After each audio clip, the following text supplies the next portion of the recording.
আসসালামু আলাইকুম, সবাইকে নববর্ষের শুভেচ্ছা। আজকে নববর্ষের দিনে ওয়াফি বায়না ধরছে আব্বুর সাথে একটু ঘুরতে যাবে। তো আব্বু আম্মু ওরে নিয়ে বের হইছে। ওয়াফি অনেক খুশি, ও ভ্যানে উঠে ঘুরতেছে। তো ওয়াফি দেখেন হাতি তালি দিচ্ছে, ও আসলে অনেক খুশি। দেখেন কিভাবে হাতে তালি দিচ্ছে। ওয়াফি একটা নতুন ঘড়ি কিনছে, ও সবাইকে ঘড়ি দেখাচ্ছে। ওর নতুন ঘড়ি পায় ও অনেক খুশি। মাঝে মাঝে ওকে নিয়ে ঘুরতে বের হলে ও অনেক খুশি হয়। ও সাধারণত সবসময় বাসার মধ্যে থাকে।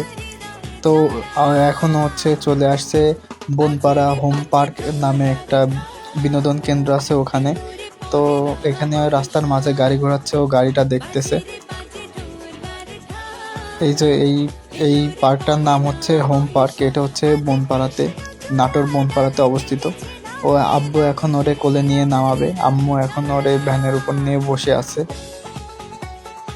তো ও পার্কের মধ্যে প্রবেশ করার পরে অনেক লোকজন দেখে অনেক খুশি, সবাইকেও ঘুরে ঘুরে দেখতেছে। এই পার্কে আসলে এটা হচ্ছে শিশুদের জন্য পার্ক। অনেকেই এখানে আসে, ছোট বাচ্চারা লাফালাফি করতেছে। এখানে কিছু রাইড ছিল, আর এখানে রেস্টুরেন্ট এবং রাইড সব কিছু আছে। ওয়াফি আম্মুর সাথে নিয়ে হাঁটাহাঁটি করতেছে। তো আশেপাশে অনেক লোকজনের মধ্যে ওয়াফি থাকতে খুবই স্বাচ্ছন্দ্য বোধ করে। ওই যে আম্মুর সাথে হাঁটতেছে। ওয়াফির পয়লা বৈশাখের গেঞ্জি পরছে, আর মাথায় পয়লা বৈশাখের ব্যান্ড দেওয়া। আপনারা যারা নাটোর বনপাড়া থেকে ভিডিওটি দেখতেছেন, আপনারা সবাই এই পার্কে আসতে পারেন। পার্কটা শিশুদের জন্য কিংবা আপনার বড়দের জন্য ভালো।